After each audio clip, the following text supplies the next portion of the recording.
Hey, everybody. Super excited. We're diving into the future of work with Salesforce's new Agentic Enterprise Index, a groundbreaking report on the use and adoption of agentic technology, top of mind to all of us these days. Joe, how are you? I'm doing well. Thanks for having me, Evan. Well, thanks for being here. Really excited, and we're going to dive in. But before that, maybe introduce yourself, your team within Salesforce, and what was the big idea behind the report? So I'm the Chief Digital Officer. Actually, today is my 6-month anniversary. And I lead up the Digital Enterprise Technology Group, which is a bit of a fusion of your classic IT, kind of computers, networks, and all that sort of stuff, combined with us using our own products, and in some cases inventing some products, to make Salesforce the best version of the Agentic Enterprise we possibly can. The index, I think, is a great thing that we're trying to do now to really just give people some tracking. The agentic stuff is so new, and I think a lot of people are sort of thirsty for data and thirsty for information, and it changes so fast that sometimes it's hard to track things day to day. So we really put our heads together and came up with this index as a way of sort of benchmarking so we can measure progress along the way and really do so in a much more explainable way. Really helpful, really useful. The report shows tremendous growth in just 6 months, the past 6 months. Are we at an inflection point, a real turning point for enterprise AI, is this just the beginning? Well, I definitely think it's just the beginning. As far as inflection point goes, I think this curve is going to bend upward. There's no question about it. And sometimes it's hard to tell as you're on the ascent, like how high that curve or how steep that curve is going to be. But it's definitely, we know directionally exactly where it's going. And as you said, last 6 months alone feels like about 6 years.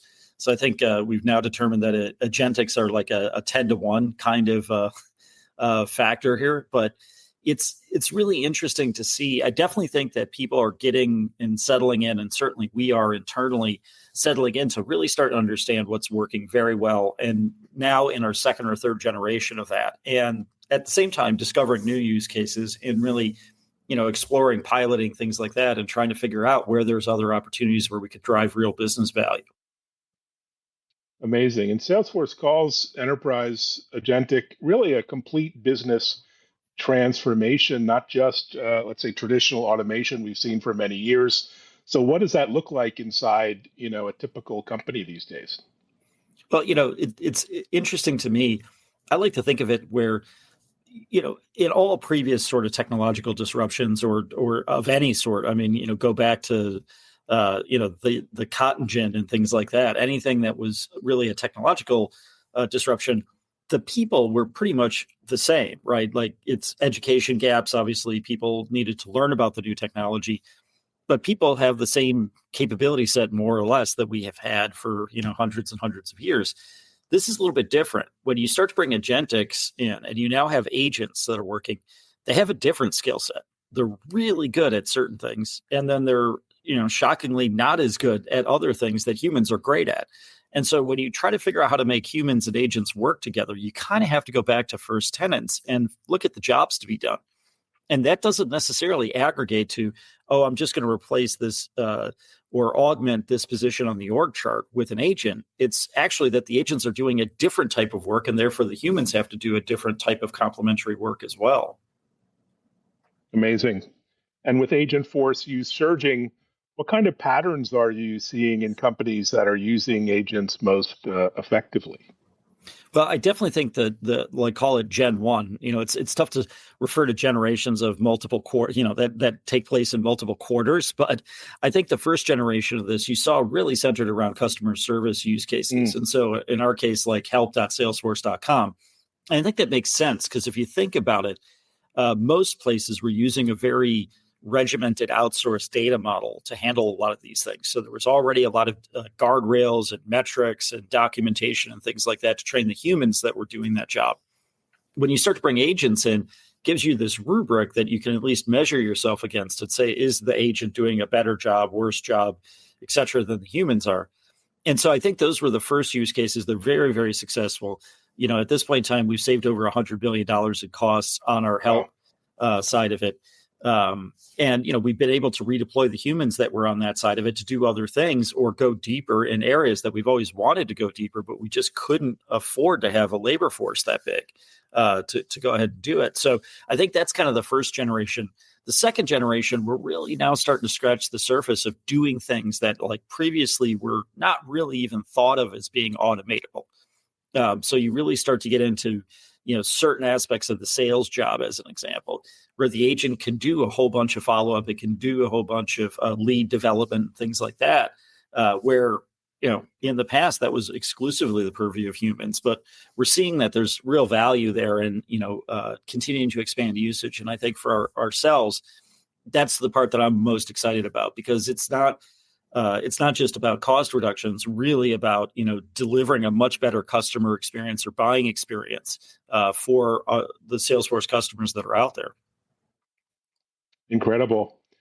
And it looks like travel, retail, financial services are leading the adoption. Interesting. What's driving them ahead of other industries or verticals? Well, back to the customer service use case, if you look at all of them, they're scale B2C kinds of operations, and they have these massive customer service use cases. And so there's no question that the early momentum there is, based upon the job to be done. These are really good use cases for it. And I think retail is a great example. We have a lot of customers where, there's a lot of conversations that their customers want to have with folks in the retail space. Where's my order? Can I make this change? Things like that. And you're really starting to see like this. I do think you use the word inflection point. I think here customers are really starting to see the inflection point of just expecting more, like expecting you to be able to do things. And I think having agentics, having support available in multiple languages, having it available 24/7. These are all things that companies generally didn't do in that space unless they were massive global companies. And even then, probably not every language and probably not every day. But now we're just, we're starting to get there where people are just starting to expect that this is the case, that this stuff is going to be available. And I think Agentics plays a huge role in how to scale that from an economic standpoint and still deliver high value from a customer impact standpoint. Incredible. And speaking of expectations, the report says 94% of consumers pick AI agents when they have the option. That sounds like a real shift in how people expect to interact with brands. Yeah, I totally agree. I mean, if you think about it, we're really 2-3 years into this kind of pivot with ChatGPT kind of disrupting things, from an industry standpoint, getting into the consumer zeitgeist. But prior to that, most people, if they got a chat bot, they knew it was a bot, and it was probably not going to be able to handle their particular problem, especially if it was outside of the 80-20 rule or 70-30 rule of things that were highly scripted in the bot. And so it was often a very frustrating experience. And so people generally wanted to talk to a person because they believed the person could help them out. I think, again, ChatGPT changed that. I think the Agentics, Agentforce and things like that, people are now seeing that the agent can help them just as well as the person can in a lot of these instances. And it's not just going to give them these robotic answers. It's going to have empathy. It's going to try to solve their problem. And I think just the overall experience is such that people are now just expecting it, and they're starting to experience great, starting to have great experiences, and therefore expect even greater experiences. And I liken this to the web revolution, in general, where a lot of the early websites were not that great, but all of a sudden people started to make some really great websites. And when they made really great websites, then other people had to make really great websites to keep up because the customer expectation had just shifted. That transition probably took five to 6 years. This transition's like probably 5 to 6 months. It's just happening so much faster. And fascinating. And speaking of human agent relationships, escalations to human agents rose from 22% to about 32% as AI gets better at routing. How do you see that balance between the human connection, empathy, and AI efficiency kind of evolving? Well, it's a really interesting thing because you might look at that statistic and say, well, that's actually a decline, like it's a fail in the sense of the number went, up. So more human presence. But we don't actually see it that way because it's not really all about cost savings. In fact, it's primarily about the customer experience. And what we're actually seeing is if you look at the questions that people are answering, the easy ones are sort of getting picked off by the AI. So the ones that we know about that are common use cases, Agentforce is totally handling. And so it's a little bit of a high pass filter that the ones that the humans get are actually much more complex problems. But the other phenomenon that we're seeing is if you look at the queries that are coming in, people are actually talking to Agentforce in ways they would never talk to a human being. And I think that there's a couple of different variations of it. In some cases, I think, there are questions that people have that they're not sure of. And so sometimes they might feel embarrassed to ask that question to a human, but they have no problem asking the agent, and the agent can give them the right answer to it. So sometimes people have a technical challenge and like, wow, I should know the answer to this. And they feel weird about it, but they are definitely asking the agent more and using it more like ChatGPT in the context of a support window. So we're actually seeing that we're getting more done with each individual customer. And I think that leads to the escalations, because then you wind up in a situation where the agent's talking to somebody and it turns out they really do have an interesting use case that's not super easy to solve. And again, that goes to the human and gets solved by the human then. So I think it's, we're going to start to see this. I suspect that the escalations may actually go up, but the quality of the experience and the customer satisfaction is also going to go way up.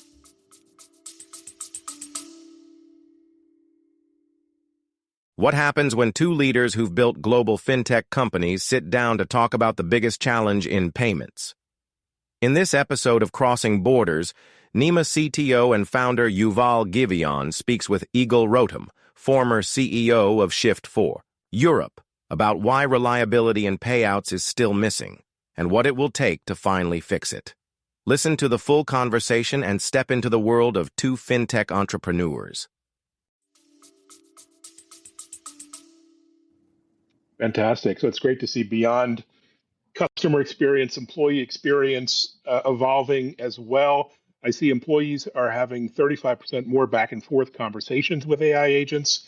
And you indicate actions triggered by agents are up 76% month over month. Are we getting to the point where AI agents feel more like your colleague in the cube down the hall? Yeah, I definitely think so. I mean, I think, just using it in my own personal life and also in my work life, sometimes you get into a mode. I was just working on a fairly technical problem the other day, and I was having a conversation with an agent, and we were sort of riffing back and forth, and it very much felt like I was sitting there with another engineer that was helping me work this problem. And so, it's not always the case, but I definitely think you're starting to get into that Zen space with these agents in some cases, and you're getting there more frequently and for a longer duration, where it really does feel that you're working with a colleague. I'm always careful to not way over anthropomorphize these agents. They're good at very specific things, but man, sometimes they can have just massive impact as far as time saving goes. Like in this one particular instance, the thing I was trying to do, I would have figured out myself, but it probably would have taken me 3 or 4 hours. And instead I got it done in 30 minutes collaborating with an agent, which is pretty spectacular. That's fantastic. And despite all this amazing opportunity, there's still a lot of myths and misconceptions, FUD, around scaling AI agents. What are the biggest misconceptions that you see out there in the industry? Well, I think one of the things that's fascinating to me is I start to see it like self-driving cars. So when you look at it right now, like by and large, self-driving cars are safer. Like autonomous vehicles are definitely safer than humans by a long shot. But they're also held to a much higher bar. And so I think, every brand, every customer that we're going through, when you're dealing with this agentic technology, is as much as we put a lot into it to make it much more deterministic. If you crank the knob all the way to full determinism, it sounds like a chatbot. And if you let it be less deterministic, then you sometimes get it to do weird things. And that's just the nature of agentics and the nature of where the technology's at writ large, across the industry. And so, it's interesting with some brands where you're like, okay, well, this thing is here. And they're like, I don't know if that's good enough. And it's like, but it's like 10 times better than your people that are doing that job. And it's like, yeah, but the turning it over to an AI, there's a little apprehension there. And so I think, we're still early in this. While the technology may be accelerating at this clip that's 10x what we've ever seen in one of these other things, it doesn't necessarily mean the people around it are accelerating that fast.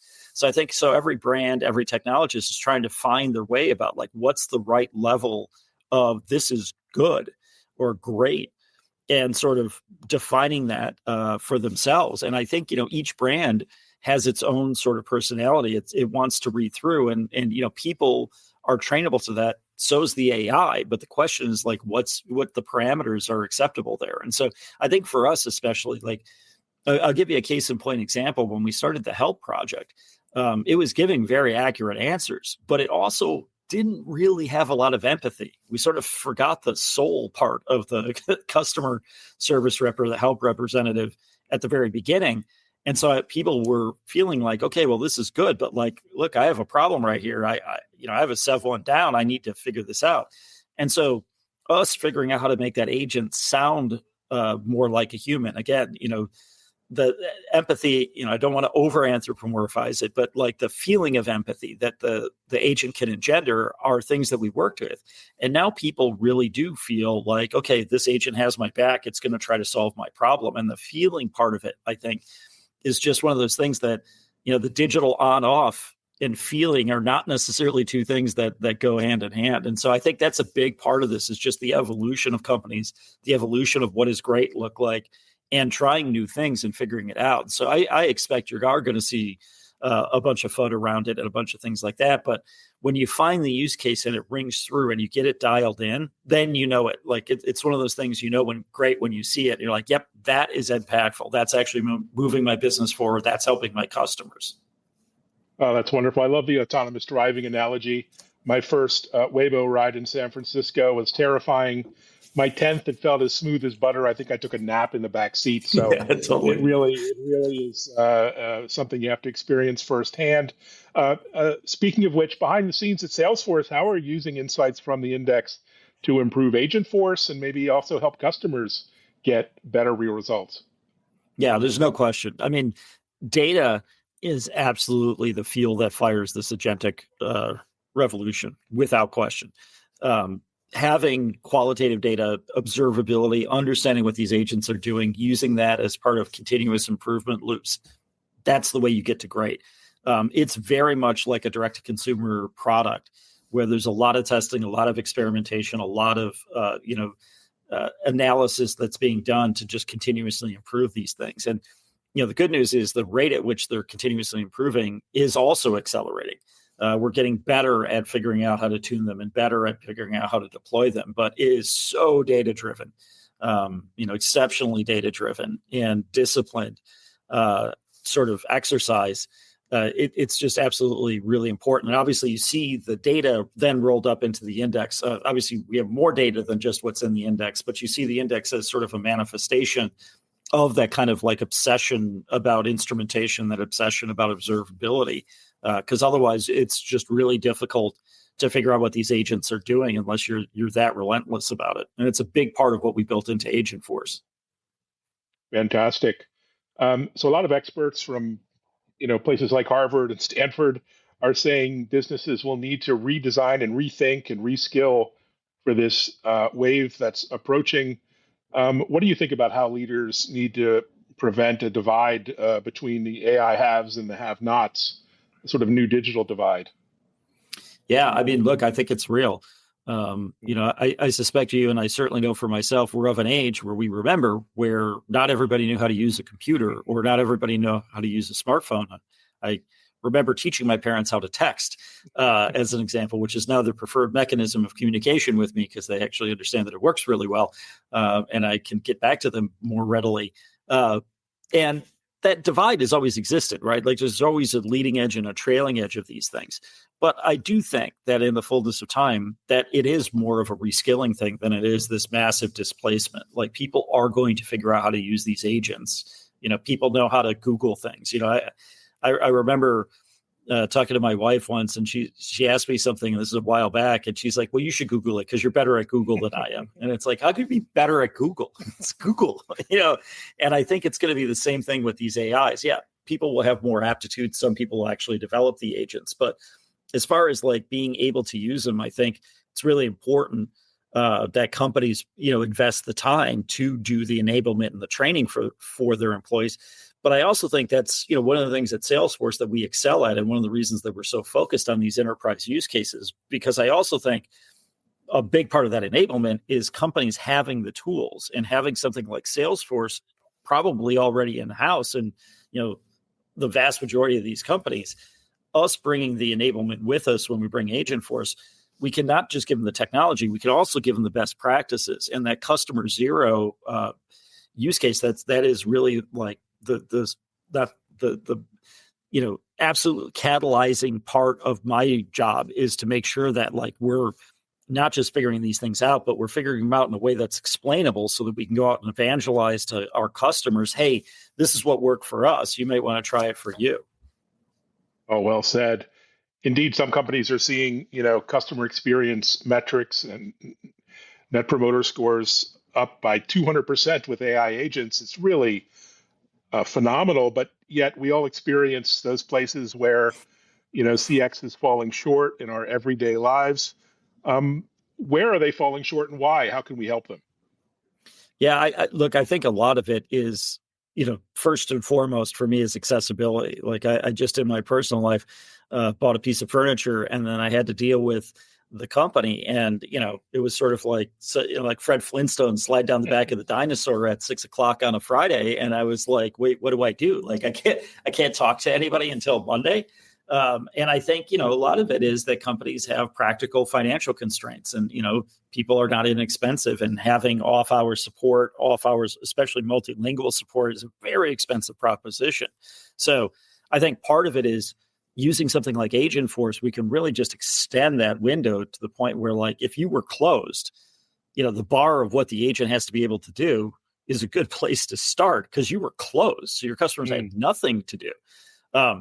Once you start to get those use cases and use it as a bit of a test bed, and I like the after hours use case for folks that didn't have after hours before, is you really are able to develop these things. And then you start to build confidence with the technology, you build confidence with the agent. Then you're like, okay, well, now maybe I can have that agent take over other parts of the day or augment my team, or maybe I should rethink the way I'm doing IVR altogether. Like maybe there isn't an IVR. Maybe you just talk to the agent, and then the agent can route you if it feels like it can't solve your problem. So I think really figuring out how to get on the journey is the biggest thing that we can help companies do. A lot of people are it's the paralysis by how do I even get started? And that's one of the reasons that we continue to work. And, we'll have some really great stuff to talk about at Dreamforce about really easing the onboarding.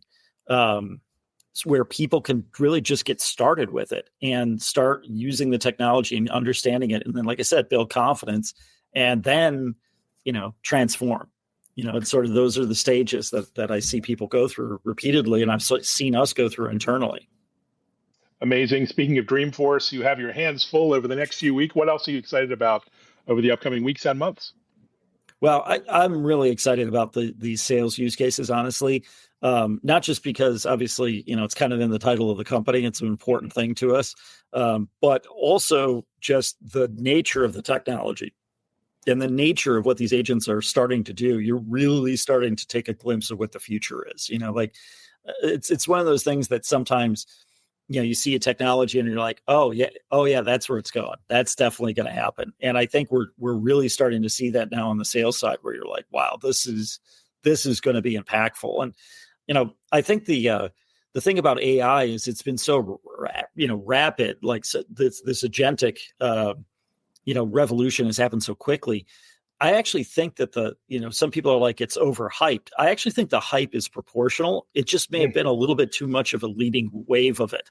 And so we're now starting to get to the point where we're seeing, especially like I said, internally, I'm seeing some of these sales use cases. And I'm like, yeah, that's going to live up to the hype. No question. It's just going to take a little bit of time to catch up. Well said. Well, that was quite a mic drop moment. Thanks so much, Joe, for joining. And as always, really insightful conversation. Appreciate the time. Great. Thanks so much for having me. Thank you. And thanks everyone for listening, watching, and sharing this episode. Take care.